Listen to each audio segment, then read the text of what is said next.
Jadi topik ini saya ambil kenapa? Karena memang belakangan ini banyak juga ya yang berkonsultasi problem perilaku pada anak ya. Jadi ada yang datang sendiri, ada yang datang dari dikirim oleh gurunya, dari sekolahnya, dan mereka bilang saya disuruh ke klinik tumbuh kembang untuk mendapat terapi perilaku ya. Jadi itulah kebanyakan seperti itu ya. Nah kemudian saya jadi berpikir, jadi para orang tua ini sebetulnya harus tahu dulu ya problem perilaku seperti apa yang memerlukan terapi gitu. Dan kedua juga apa yang menyebabkan problem perilaku tersebut. Karena sebetulnya perilaku anak itu sebetulnya juga pada masa prasekolah ya sampai umur 5 tahun itu dia masih develop sebetulnya, masih dalam proses perkembangan. Artinya kita harus membedakan dulu ini perilakunya masih satu hal yang normal atau memang tidak normal gitu, dan sehingga harus memerlukan terapi gitu. Jadi saya sering berheran-heran, ini anak kenapa dibawa ke sini, orang anaknya manis begini kok gitu ya. Jadi seperti itu. Jadi satu saya ingin membicarakan mengenai bagaimana perkembangan perilaku anak yang normal itu seperti apa ya. Kemudian kedua, kenapa bisa sampai seperti itu. Ketiga, bagaimana mengatasinya. Keempat, kapan kita mesti waspada bahwa perilaku tersebut sudah memerlukan terapi gitu ya. Kemudian juga yang kedua, nah ini perilaku yang sering dikeluhkan adalah suka ngamuk, nggak sabaran, suka mukul, kemudian nggak fokus gitu ya, atau juga suka berantem sama temennya ya. Dan itulah yang sering saya hadapi gitu seperti praktek sehari-hari. Mungkin saya uraikan terlebih dahulu ya, perkembangan perilaku anak itu seperti apa sih gitu ya. Nah jadi anak bayi itu ya kurang dari 12 bulan ya, dia itu mengemukakan perasaannya tentu dengan menangis ya. Jadi menangis itu adalah perilaku dia untuk berkomunikasi, untuk mengungkapkan emosinya ya. Kemudian juga dia belum ngerti konsep baik atau buruk ya. Jadi itulah bayi, sehingga kita sebagai orang tua harus betul-betul peka ya. Tangisnya bayi ini maksudnya apa sih? Lapar, haus, dia mau dia buang air besar, dia pipis, atau dia bosan pengen main, itu harus kita perhatikan. Karena kalau kita tidak mengerti, maka itu membuat frustrasi si bayi, sehingga akhirnya terjadi perilaku-perilaku yang agak merepotkan juga ya. Misalnya dia susah ditenangkan, dia rewel, sampai orang tuanya nggak ngerti lagi mesti diapain. Pada usia 1 tahun, nah kebanyakan anak itu belum mengerti juga bahwa dia adalah individu yang punya otonomi gitu ya. Nah kemudian dia juga sudah tahu orang asing, jadi nggak suka dengan orang asing gitu ya. Nah kemudian juga dia bisa mulai bisa mengikuti perintah sederhana. Dan nah ini mulai nih dia membuat suara, dia memanggil, dia berteriak untuk mencari perhatian ya. Jadi kalau dia berteriak, dia mengeluarkan suara-suara, kita harus atensi ya. Anak umur 1 tahun kan paling baru bisa bicara kata gitu ya. Nah, selebihnya kita sering nggak tahu dia ngomong apa kan, ngoceh apa. Nah, tapi kita harus lagi-lagi kita harus atensi, ini anak maksudnya apa sih gitu. Karena kalau kita nggak cepet tahu, dia marah lagi kan. Nah itu akhirnya dia berteriak atau mungkin melempar barang dan sebagainya ya. Nah kemudian anak usia 15 bulan itu, nah biasanya dia sudah mulai timbul rasa posesif ya, rasa memiliki. Jadi biasanya kalau ibunya dekat sama adiknya atau kakaknya marah tuh ya. Nah kemudian juga udah mulai mood swing tuh, dari seneng ke marah tuh dalam hitungan detik gitu ya. Kemudian juga sudah menunjukkan rasa frustasinya dengan satu tindakan, misalnya dia berteriak atau melempar-lempar. Nah ketika anak itu melempar atau berteriak, kita jangan menganggap udah nggak apa-apa itu anak kecil gitu ya. Tapi kita harus tahu dulu kenapa kamu berteriak, kenapa kamu melempar-lempar gitu. Jadi kita harus segera mengetahui kenapa dia berperilaku seperti itu ya. Walaupun mungkin dia belum mengerti, maka kita harus bilang ya bahwa itu nggak boleh ngelempar-ngelempar barang. Kan anak kalau udah bosan sama mainan suka dilempar-lempar ya. Nah kita harus tahu, oh kamu udah bosan ya, ayo nggak boleh lempar-lempar. Kalau udah bosan udah ibu ambil ya mainannya, kita ganti mainan yang lain, misalnya seperti itu ya, sehingga dia tahu bahwa kalau dia bosan itu bukan melempar caranya ya. Kalau dia udah bisa ngomong, mungkin dia akan panggil ibunya. Kalau dia udah bisa ngomong, mungkin dia akan bilang, aku bosan, tapi kan dia belum bisa gitu ya. Nah kemudian usia 1,5 tahun itu atau 18 bulan ya, dia itu sudah mulai udah mulai responsif dengan larangan. Nggak boleh ini. Tetapi harus memang berulang-ulang ya, dan harus ditunjukkan. Misalnya gini loh, ada anak mainan air gitu ya. Itu saya sering temukan tuh, bahkan anak umur 3 tahun gitu ya, masih suka main air gitu. Ibunya cuma bilang, nggak boleh, jangan. Nah, anak-anak umur 1,5 sampai 2 tahun itu belum mengerti kata jangan ya, tetapi tidak langsung berespon gitu. Sekitar umur 2 tahun, nah dia sudah mulai bisa main sendiri sekitar 20 menit sebetulnya ya. Dan dia sudah mulai posesif terhadap permainannya sendiri. Nah, usia ginilah usaha rebutan tuh ya, suka rebutan mainan, sharing ya. Kemudian juga nggak suka nunggu ya. Kalau maunya sekarang ya udah sekarang gitu. Jadi suka nggak sabaran.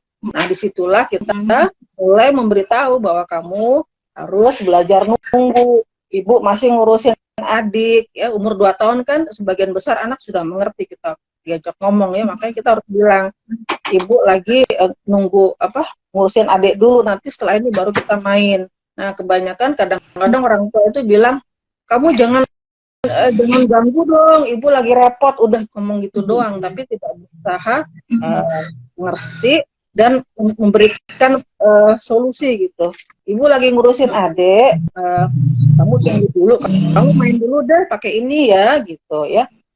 Udah gitu juga sudah mulai mengerti, merasakan emosi dia sedih, dia juga jengkel, dia juga excited atau happy, dan sebetulnya sudah bisa berespon dengan adekuat gitu ya. Jadi bukan lagi melempar atau memukul, tapi dia bisa berespon dengan sesuai.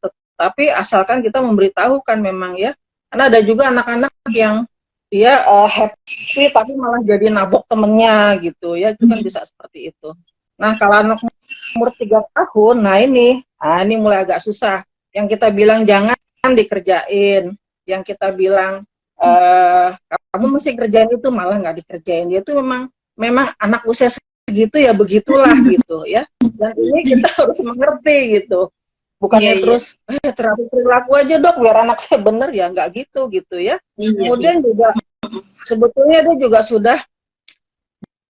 juga sudah bisa mengembangkan kemampuannya untuk bersabar, untuk menunggu, dan dia juga sudah mulai bisa diajak diskusi gitu. Jadi lebih enak sebetulnya ya. Nah, misalnya gini, kita melarang jangan main dispenser, nanti ke tangan kamu kena air panas. Kalau dia coba-coba juga terus dia kena air panas, nah baru kita kasih tahu, tuh kan ibu bilang juga apa, makanya jangan suka main air panas gitu. Atau dia lari-lari, lantai masih basah, masih lari-lari juga. Nah ketika dia terpleset, langsung kita bilang, tuh kan, jadi dia ngerti sebab akibat akibat perbuatannya ya. Nah kemudian juga usia 3 tahun ini dia membutuhkan itu approval ya, artinya pengakuan gitu. Jadi kita harus menunjukkan apresiasi kita, rasa sayang dan cinta kita pada anak-anak usia ini.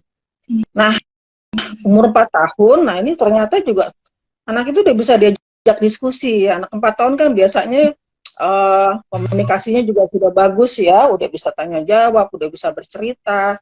Maka dia sudah bisa diajak diskusi, bernegosiasi dan ngasih alasan gitu ya. Jadi dan dia sebetulnya juga dia sudah bisa berperilaku yang baik gitu, sesuai dengan situasi tempat dan waktu yang berbeda-beda. Jadi umur segini sebetulnya kalau kita selalu mengadakan dialog dengan anak, kita bisa mengatur perilaku anak tersebut gitu. Jadi kalau dia berperilaku baik, kita puji. Kalau berperilaku tidak baik, maka kita harus nasihati dia dan tunjukkan apa akibatnya kalau dia tetap berperilaku tidak baik seperti itu.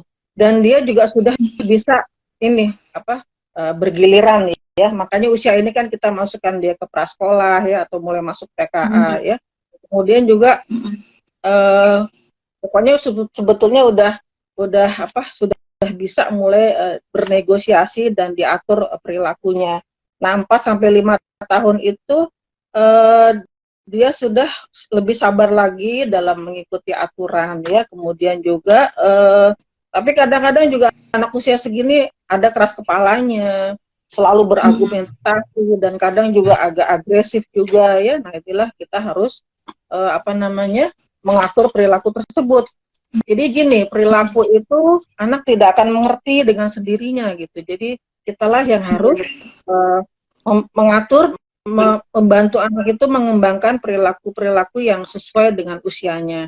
Nah, jadi kalau masih ada anak itu di usia 6 tahun ke bawah, hati-hati ya. Mungkin kalau dia berperilaku yang tidak sesuai, ya mungkin itu dengan pola asuh yang tepat, lingkungan yang baik, itu bisa diperbaiki gitu. Jadi dalam menghadapi problem perilaku kita harus analisis dulu, kenapa dia bisa berperilaku seperti itu, bagaimana pola asuh kesehariannya ya.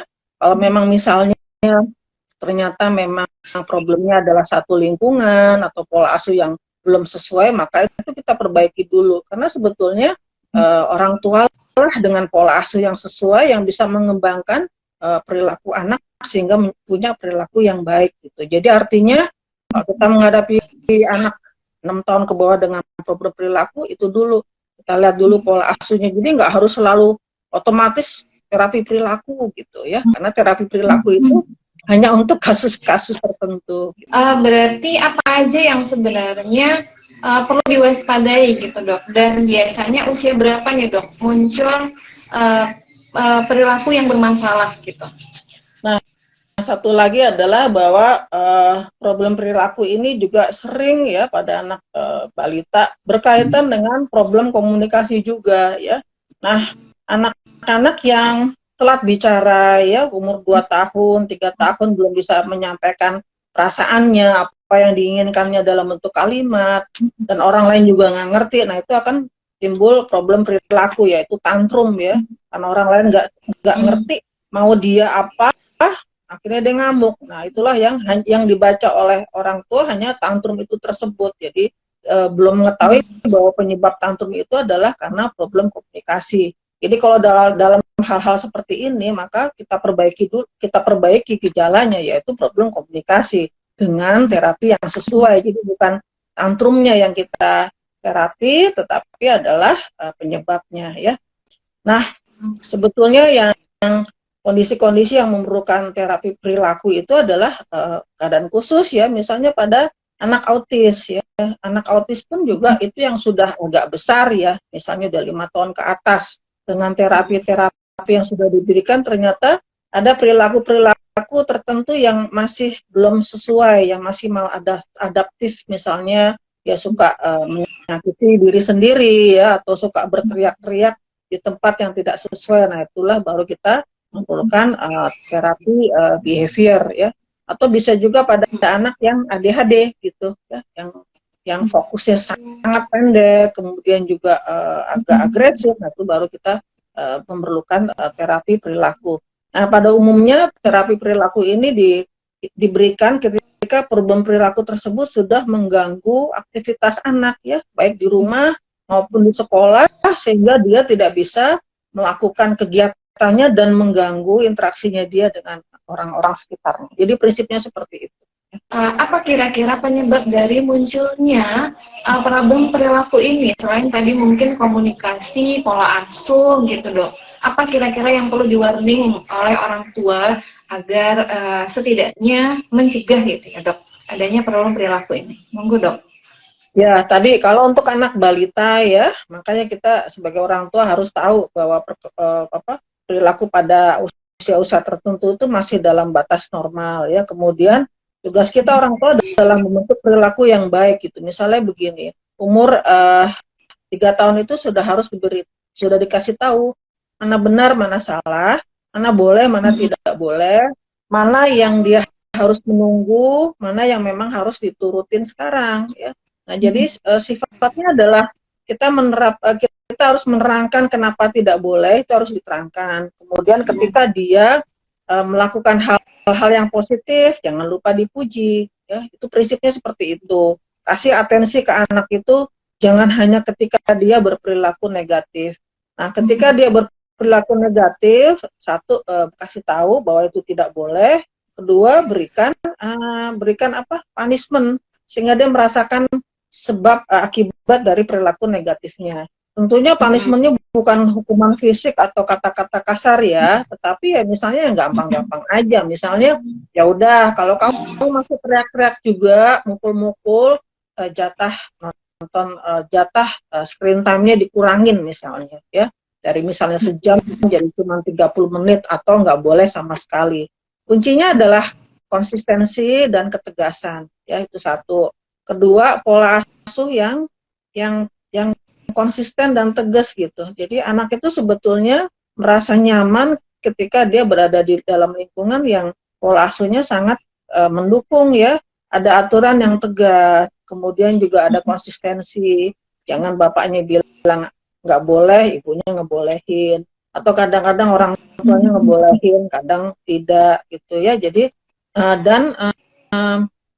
kita jangan kalah dengan perilaku negatif tersebut. Misalnya gini deh, ada anak yang kalau nggak diturutin tuh nangis-nangis ya, guling-guling gitu di lantai. Sehingga kita kalah gitu. Ya udahlah, daripada ribut, daripada malu sama tetangga misalnya, ya udah diturutin aja. Nah, itu artinya kita memelihara perilaku negatif anak tersebut. Ya, jadi sebetulnya tidak seperti itu, dan pola asuh yang seperti itu sebetulnya juga terapi perilaku juga sebetulnya, tetapi dikerjakan oleh orang tua gitu. Jadi seperti itu. Jadi memang untuk problem perilaku saya selalu lihat kalau memang masih dalam proses perkembangan perilaku yang normal, maka saya akan menasehati pada orang tua untuk merubah pola asuh, untuk mengkondisikan lingkungan yang suportif ya. Nah, biasanya saya seperti itu. Nanti kalau mereka nggak bisa juga, maka baru saya konselingkan ke psikolog untuk family therapy ya, bagaimana pola asuh yang baik, karena kan itu harus berkali-kali. Jadi seperti itu, Mbak Dila. Oke, menarik ya dok. Jadi berarti sebenarnya orang tua itu juga melakukan terapi perilaku dengan misalnya tadi kayak anaknya guling-guling di lantai pas lagi di mall gitu ya kan.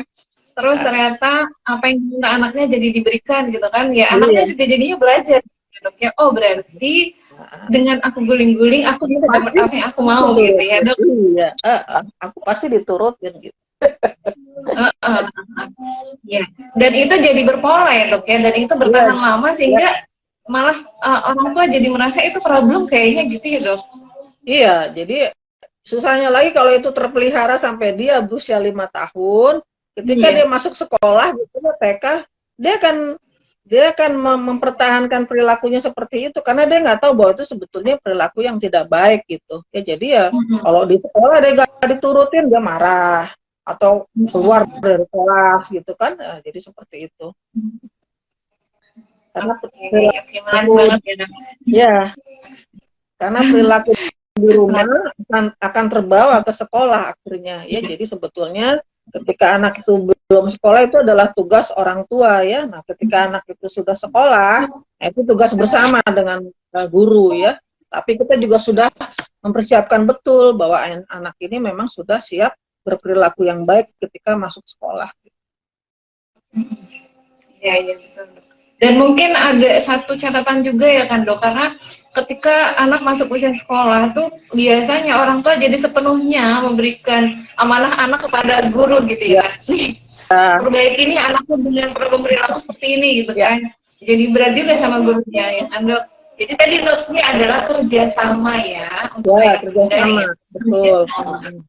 Ya, misalnya gini deh, ada anak tunggal gitu ya, dia tidak biasa sharing, tidak biasa bergiliran, tidak biasa berdebat gitu ya. Nah, ketika dia sekolah, dia belum terbiasa untuk itu, untuk sharing, untuk berdebat, untuk berargumentasi, untuk punya konflik dengan teman, sehingga akhirnya dia berperilaku yang tidak sesuai, misalnya mukul atau misalnya dia jadi marah. Nah, itu di situ peran guru ya, kalau di sekolah tentu peran guru untuk menengahi dan memberitahukan pada anak bagaimana mesti berperilaku yang sebaiknya. Untuk anak-anak yang memang memerlukan terapi perilaku, apa saja sebenarnya yang dilakukan oleh terapis perilaku untuk menterapi perilaku anak, Dok?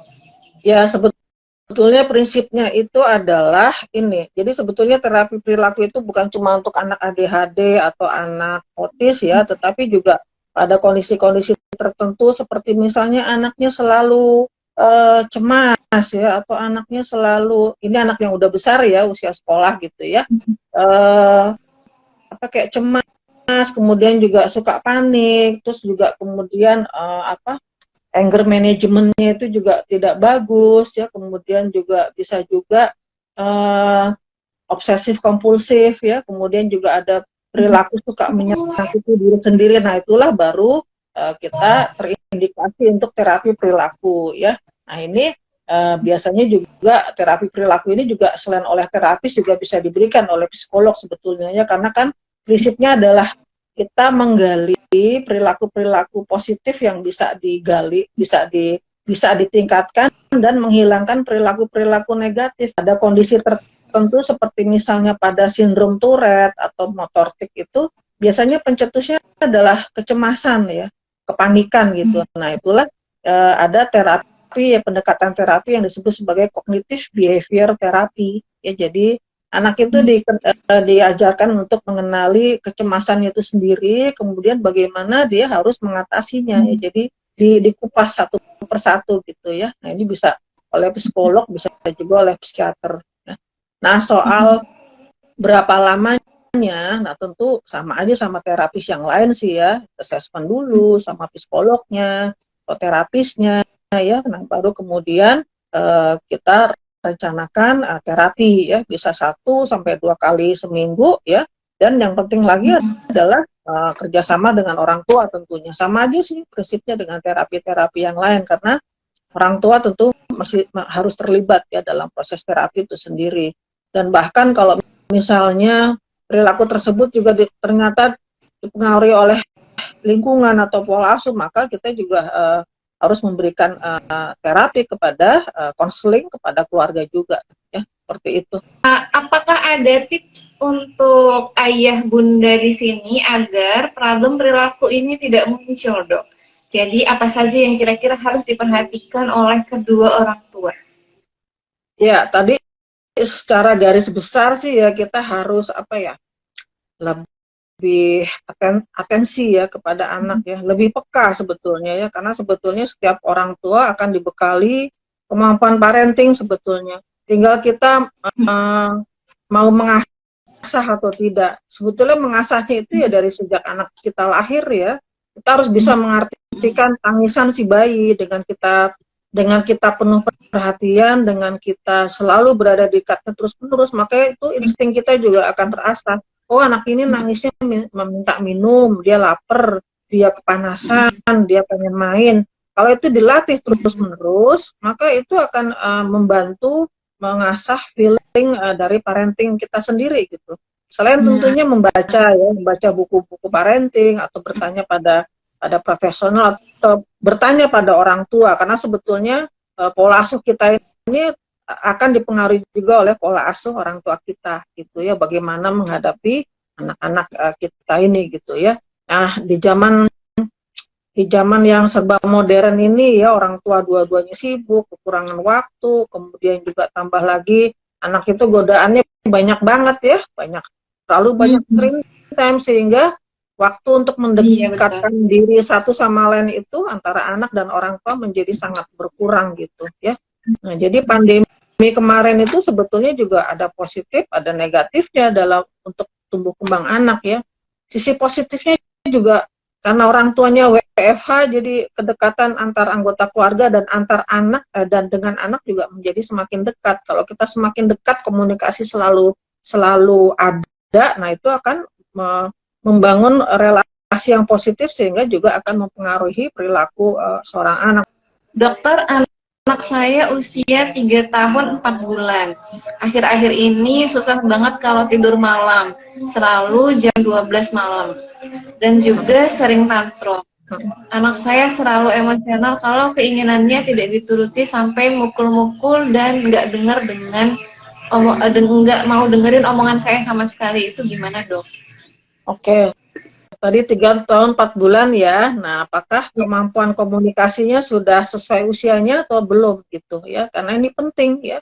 Problem perilaku itu akan selalu terkait dengan komunikasi juga gitu ya. Jadi 3 tahun 4 bulan sebetulnya kalau anaknya sudah bisa berkomunikasi dengan baik, kita bisa tanya kenapa kamu marah gitu ya. Kalau kamu marah, kamu cukup bilang apa yang kamu bikin kamu kesal ya, karena anak itu walaupun dia sudah bisa bicara kalimat ya, tanya jawab dua arah juga dengan baik, belum tentu bisa mengungkapkan emosinya dengan baik gitu. Jadi kita harus membantu dia mengungkapkan emosinya. Misalnya gini, kamu marah ya mainanmu diambil sama adik, kamu marah ya ibu datang terlambat ya. Ketika tebakan-tebakan kita itu betul, maka anak akan merasa lebih tenang gitu, bahwa dia dimengerti. Nah, setelah itu baru dikasih pemecahan masalahnya. Ya udah, lain kali mainannya bergiliran, atau nanti ibu belikan 2 yang sama sehingga kamu tidak perlu berebut. Atau ya kamu marah karena ibu terlambat, ibu minta maaf, tapi ibu terlambat karena hujan deras gitu ya. Jadi anak umur 3 tahun kan pikirannya belum terlalu abstrak dan kompleks seperti itu, mengetahui sebab akibat, jadi kita harus memberitahukan.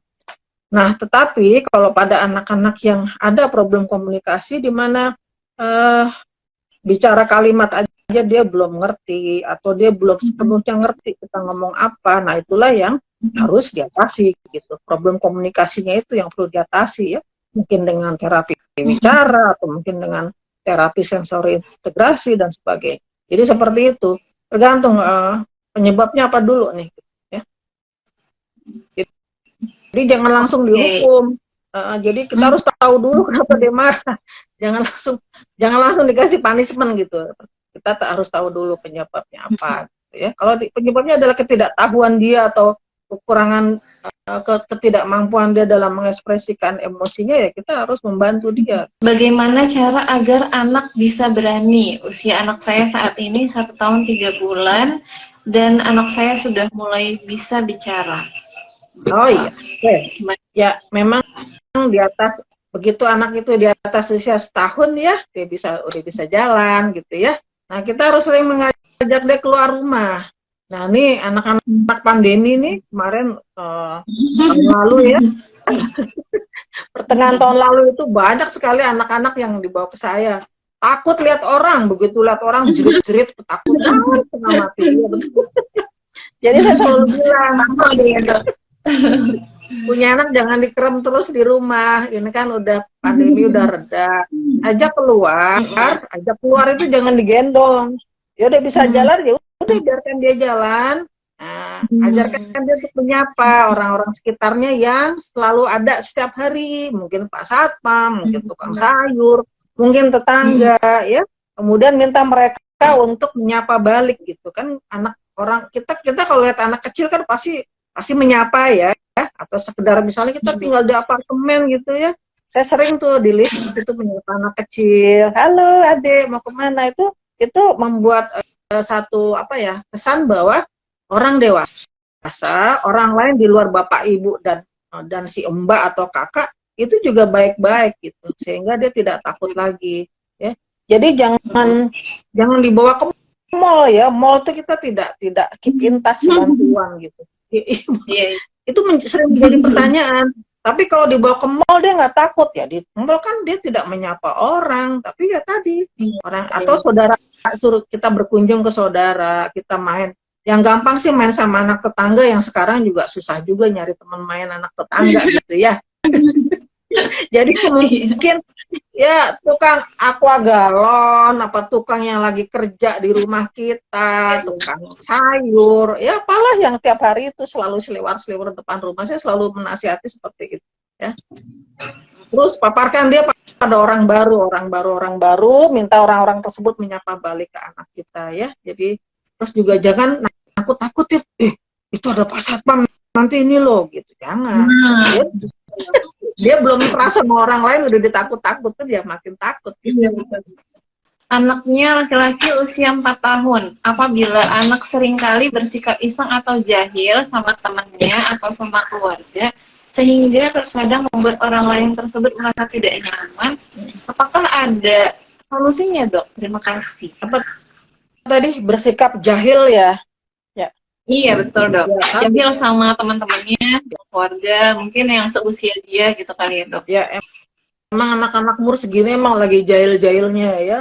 Anak laki apalagi ya usia TKB itu jahil, terus udah gitu cepet banget mengcopy perbuatan tidak baik dari orang-orang sekitarnya atau apa yang dia tonton, cepet banget. Nah, ketika sudah dinasihati juga nggak mau jelaskan bahwa itu mengganggu orang lain tidak senang, masih dilakukan juga, ya baru kita berikan punishment ya. Kamu kalau jahil lagi sama temen, kalau ibu guru lapor lagi, ibu hukum kamu. Misalnya ya tadi nggak boleh nonton TV selama beberapa hari.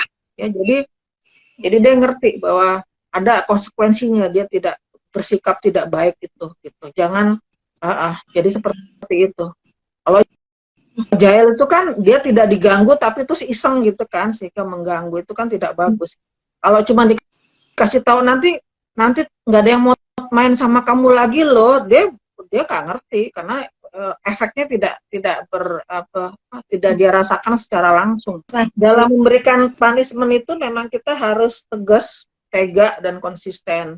Misalnya kita menghukum, kita nggak boleh mukul ya, nggak boleh berkata kasar. Itu cuma sekedar kamu nggak boleh nonton TV hari ini atau selama 2 hari, udah selesai. Tapi benar-benar dikerjain, jangan kesian ya.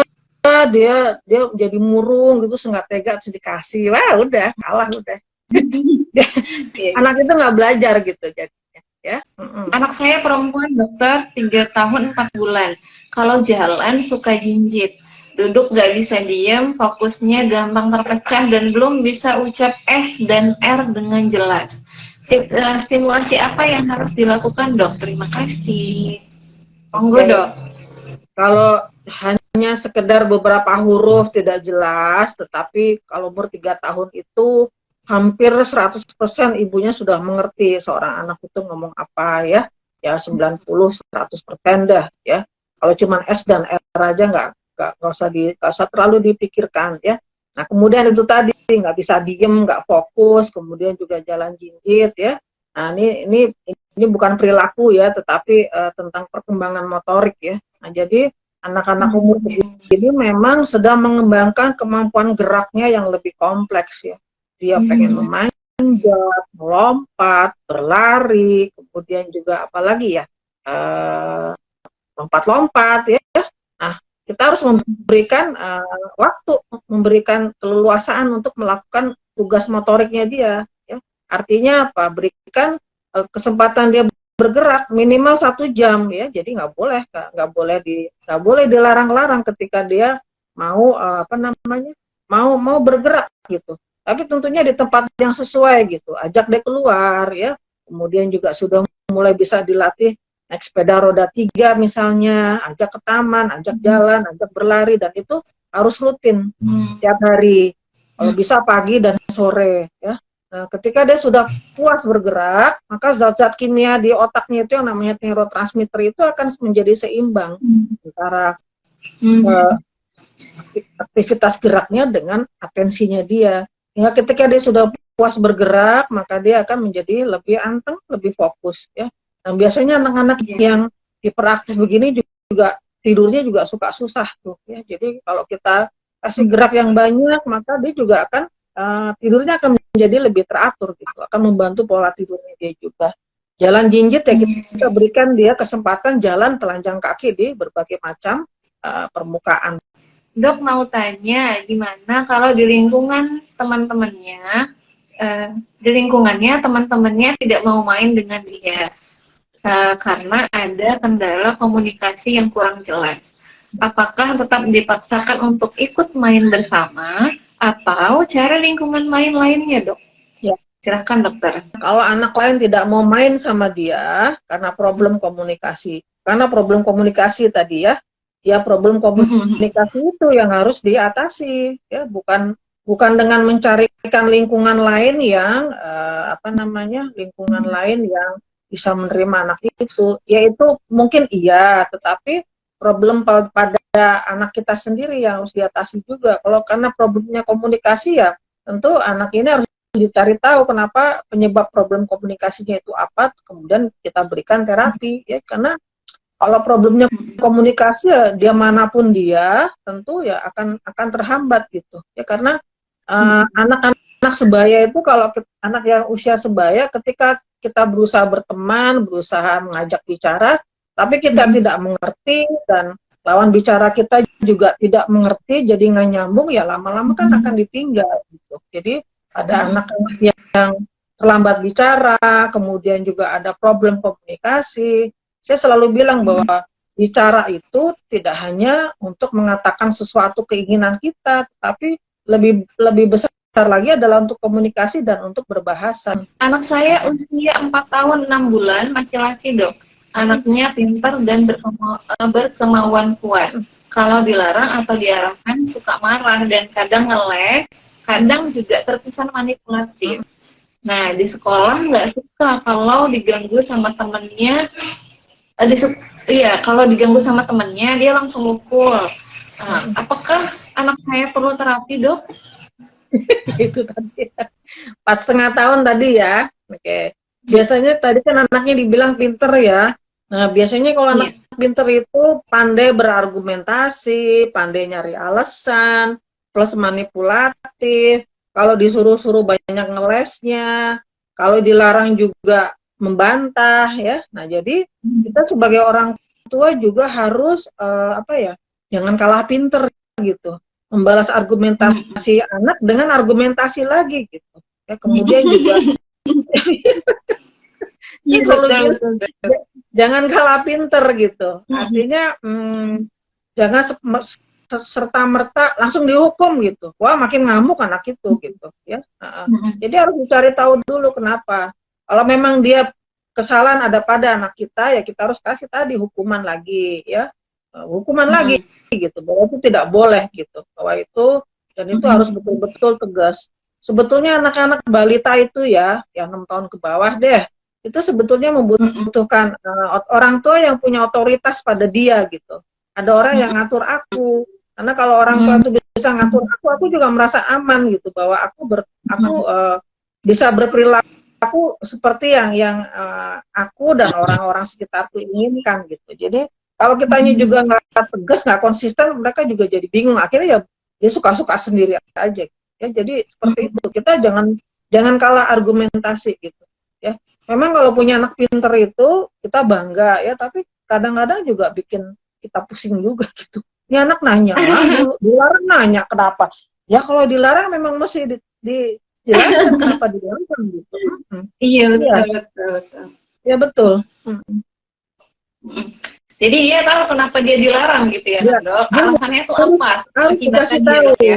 Karena dengan dikasih tahu, dia merasa dihargai. Aku tuh nggak dianggap objek gitu loh. Aku nih subjek, aku dilarang, aku harus tahu kenapa aku tidak boleh melakukan itu. Karena kan umur-umur tadi 3-5 tahun tuh otonomi dirinya udah ada gitu.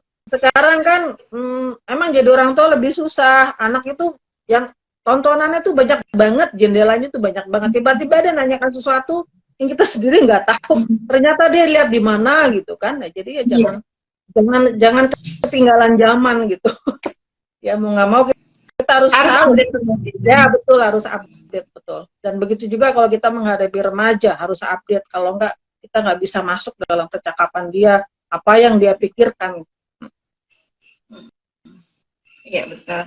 Jadi mungkin dengan itu juga bisa membangun kelekatan ya, Dok ya. Ya, membangun kelekatan, hubungan yang positif, sehingga anak juga trust sama kita juga bisa mengatur perilaku mereka karena mereka menghormati kita sebagai orang tua. Soal perilaku pada anak ini ya, kita sebagai orang tua harus mengembangkan feeling dalam pengasuhan ya, dalam mengasuh anak yang seperti apa itu mulainya dari anak itu lahir sebetulnya ya.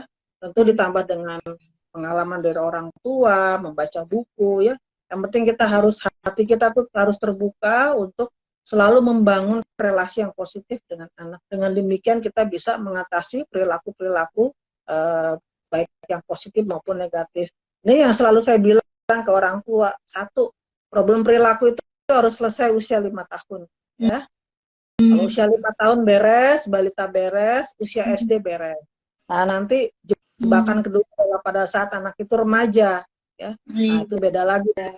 Kalau remaja kan kita harus menyamakan posisi dengan mereka, menganggap anak itu sebagai teman, dan tadi selalu update, tidak boleh menggurui, melarang tanpa ada dialog. Ya sama aja sebetulnya. Nah, kalau remaja itu, masa remaja bisa dilewati dengan mulus, maka masa SMA, masa dia masuk kuliah itu juga akan, insya Allah akan mulus juga.